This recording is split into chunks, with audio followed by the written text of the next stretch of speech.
Alphonse Dongo, qui est analyste politique congolais. Bonsoir. Et il s'agit pour nous de parler du sort d'Umaro Sissoco Embalo, le président bissau-guinéen, officiellement déchu, même s'il n'y a aucune confirmation des autorités congolaises pour l'instant. On sait que M. Embalo est en exil à Brazzaville. Monsieur Dongo, comment interpréter ce choix d'aller au Congo ?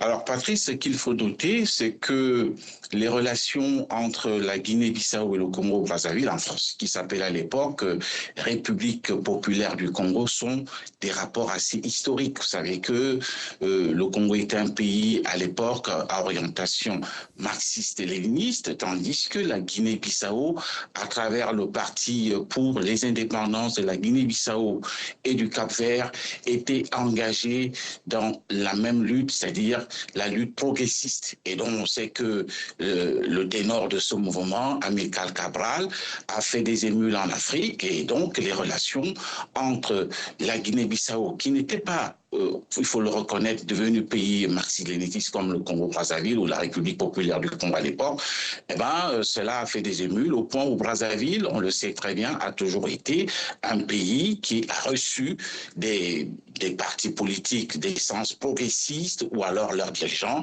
et les Bissau-Guinéens n'en faisaient donc pas exception.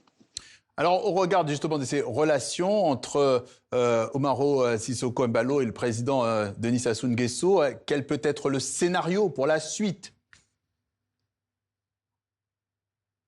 Alors, ce qu'il faut aussi noter, avant de répondre à votre question, c'est que Embalo fait partie de la génération qui, justement, a été parfois proche des mouvements progressistes. Et donc, lorsqu'il arrive au pouvoir, il prend appui sur le président Denis Sassou Nguesso, qu'il fréquente tout le temps, si ce n'est pas à Brazzaville, c'est à Oyo, dans son village natal. Et il y a eu, comme ça, un accord cadre qui a été signé en 2022, qui donc a fait référence au fait qu'il y aura exemption de visa pour les ressortissants des deux pays, notamment ceux qui possèdent un passeport diplomatique. Et puis, dans la volée, on a parlé des échanges économiques, commerciaux.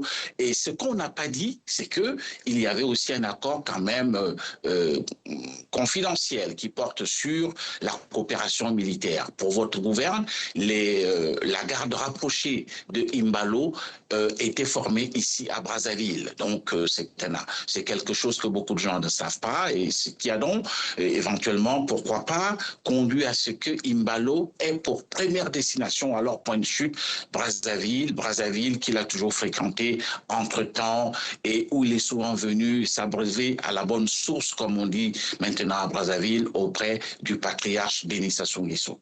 Précision d'Alphonse Dongo, analyste politique.